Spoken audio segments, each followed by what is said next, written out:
ఆచి చికెన్ మసాలా. తెలంగాణలో కేబినెట్ విస్తరణకు ముహూర్తం ఫిక్స్ అయిందా? అసెంబ్లీ సమావేశాలు ముగియగానే కేబినెట్ లోకి కొత్త ముఖాలకు అవకాశం ఇవ్వబోతున్నారా? ఈసారి ఉమ్మడి వరంగల్ జిల్లాకు మరో మంత్రి పదవి దక్కబోతుందనే ప్రచారం సాగుతోందా? ముఖ్యంగా జిల్లాకు చెందిన నేతలు హస్తిన వేదికగా మంత్రి పదవి కోసం లాబింగ్ చేస్తున్నారా?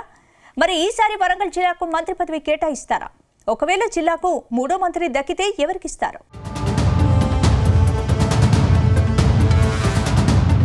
తెలంగాణలో కేబినెట్ విస్తరణపై ఊహాగానాలు మళ్లీ షురూ అయ్యాయి. త్వరలోనే రాష్ట్ర మంత్రివర్గాన్ని మరింత విస్తరించే యోచనలో రేవంత్ రెడ్డి ఉన్నట్టు తెలుస్తోంది. ఇటీవల హస్తిన పర్యటనలో మంత్రివర్గ విస్తరణపై రేవంత్ రెడ్డి క్లారిటీ తీసుకోవడంతో వరంగల్ నేతలు అలర్ట్ అయ్యారని తెలుస్తోంది. త్వరలోనే కేబినెట్ విస్తరణ జరగనున్న నేపథ్యంలో బెర్త్ దక్కించుకునేందుకు ఎవరికి వారుగా లాబియింగ్ చేస్తున్నట్టు తెలుస్తోంది. ఇప్పటికీ ఉమ్మడి వరంగల్ జిల్లా నుంచి కొండా సురేఖ, సీతక్క మంత్రులుగా కొనసాగుతున్నారు. అంతేకాకుండా మరో మంత్రికి అవకాశం కల్పిస్తారని ప్రచారం సాగుతుండడంతో ఆశావహులు అధిష్టానంపై ఒత్తిడి తెస్తున్నారట. ప్రస్తుతం ఉన్న మంత్రుల్లో ఎస్టీ, బీసీ సామాజిక వర్గం నుంచే కావడంతో జనరల్ కోటా నుంచి కేబినెట్లో చోటు కోసం ఎమ్మెల్యేలు హస్తిన వేదికగా లాబియింగ్ మొదలుపెట్టినట్టు తెలుస్తోంది. ప్రధానంగా నరసంపేట ఎమ్మెల్యే దొంతి మాధవరెడ్డి మంత్రి పదవి కోసం తీవ్ర ప్రయత్నాలు చేస్తున్నారని ప్రచారం జరుగుతోంది. మరోవైపు ఒక్క ఛాన్స్ అంటూ వరంగల్ పశ్చిమ, పరకాల ఎమ్మెల్యేలు నాయని రాజేందర్ రెడ్డి, రేవూరి ప్రకాష్ రెడ్డి అధిష్టానంపై ఒత్తిడి తెస్తున్నారని ప్రచారం సాగుతోంది. అయితే ఇప్పటికీ ఇద్దరు మంత్రులు ఉండడంతో పాటు డోర్నకల్ ఎమ్మెల్యే రామచంద్ర నాయక్కు డిప్యూటీ స్పీకర్ పదవిని ప్రకటించడంతో మూడో బెర్త్ దక్కుతుందా, ఎలా సాధ్యమనే చర్చ పార్టీ వర్గాల్లో జోరుగా సాగుతోంది.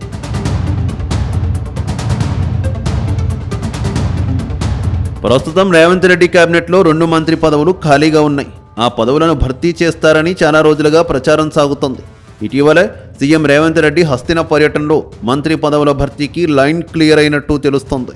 ప్రస్తుతం ఉమ్మడి వరంగల్ జిల్లా నుంచి మంత్రివర్గంలో కొండా సురేఖ, సీతక్క ప్రాతినిధ్యం వహిస్తున్నారు.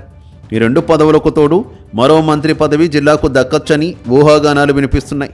మరోవైపు సీఎం రేవంత్ రెడ్డి ప్రస్తుతం ఉన్న మంత్రుల్లో 2 లేదా 3 మంత్రి పదవుల నుంచి తప్పించి వారికి పార్టీ పదవులు అప్పగించేందుకు పార్టీ పెద్దలు ఓకే చెప్పారని ప్రచారం సాగుతోంది.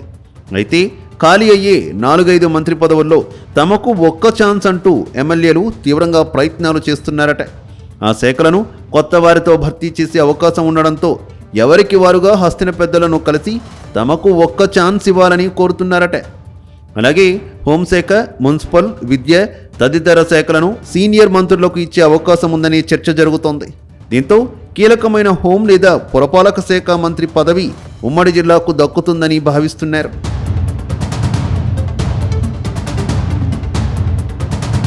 అయితే మంత్రివర్గాన్ని విస్తరించే అవకాశం ఉండడంతో ఉమ్మడి జిల్లాకు చెందిన పలువురు ఎమ్మెల్యేలు హస్తిన వేదికగా లాబియింగ్ చేస్తున్నట్టు టాక్ వినిపిస్తోంది.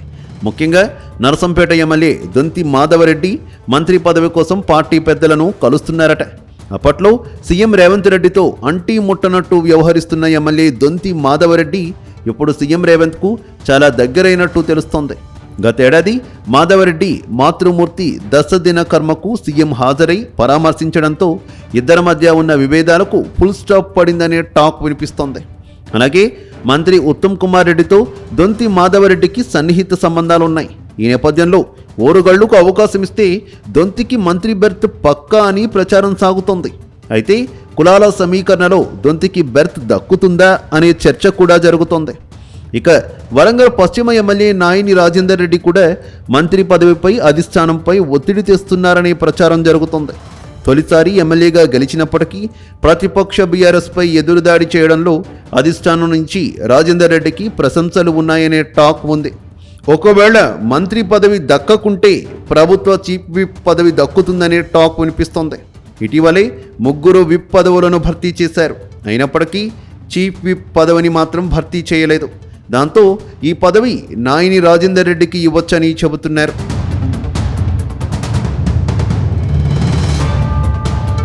మరోవైపు పరకాల ఎమ్మెల్యే రేవూరి ప్రకాష్ రెడ్డి సైతం మంత్రి పదవి కోసం ప్రయత్నాలు చేస్తున్నట్టు సమాచారం. 4 సార్లు ఎమ్మెల్యేగా పనిచేసిన అనుభవం రేవూరి ప్రకాష్ రెడ్డి సొంతం. గతంలో సామాజిక వర్గాల సమీకరణాల కారణంగా ఒక్కసారి కూడా మంత్రి పదవి దక్కలేదు. కానీ ఇప్పుడు సీఎం రేవంత్ రెడ్డితో ఉన్న అనుబంధంతో ఈసారి మంత్రి పదవి దక్కుతుందనే ఆశతో అనుచరులు ఉన్నారు. కానీ రేవూరి ప్రకాష్ రెడ్డికి మంత్రి పదవులు దక్కకపోవచ్చని మరో చర్చ సైతం జరుగుతోంది. ఎందుకంటే ఆయన కాంగ్రెస్ పార్టీలో చేరి కొన్నేళ్లే అవుతోంది. అంతేకాదు ఆయన టీడీపీ వలస నేత కావడం మైనస్ అంటున్నారు. మరోవైపు వేం నరేందర్ రెడ్డి పేరు మంత్రి పదవి రేసులో వినిపించినా ఆయనకు రాజ్యసభ పదవి దక్కడంతో రేసులో నుంచి తప్పుకున్నట్లే అంటున్నారు. మరోవైపు డోర్నకల్ ఎమ్మెల్యే రామచంద్ర నాయక్కు డిప్యూటీ స్పీకర్ పదవి ఇచ్చినా ఆయన బాధ్యతలు తీసుకోలేదు. దాంతో ఆయనకు ఎస్టీ కోటాలో మినిస్టర్ కన్ఫర్మ్ అయిందని అంటున్నారు. 2025 మంత్రివర్గ విస్తరణలో ఎస్సీ కోటాలో మంత్రి పదవి కోసం రామచంద్ర నాయక్ గట్టి ప్రయత్నాలే చేశారు. ఇప్పటికే ఎస్టీ కోటాలో ములుగు ఎమ్మెల్యే సీతక్క మంత్రిగా కొనసాగుతున్నారు. ఈ క్రమంలో రామచంద్ర నాయక్కు డిప్యూటీ స్పీకర్ పదవి ఇస్తామని గత జూన్లో మంత్రివర్గ విస్తరణ సందర్భంగా సీఎం ప్రకటించారు. అయితే 8 నెలలు కావస్తున్న డిప్యూటీ స్పీకర్ ఎన్నిక కాకపోవడంతో రామచంద్ర నాయక్ పదవి కోసం ఎదురు చూస్తున్నారు. ప్రస్తుత బడ్జెట్ సమావేశాలు ఈ నెలాఖరు వరకు కొనసాగనున్నాయి. ఏప్రిల్ లేదా మే నెలలో డిప్యూటీ స్పీకర్ ఎన్నిక జరిగే అవకాశం ఉందని భావిస్తున్నారు. దీంతో మానుకోట నుంచి డిప్యూటీ స్పీకర్ పదవి దక్కే అవకాశాలు ఉన్నాయనే టాక్ వినిపిస్తోంది.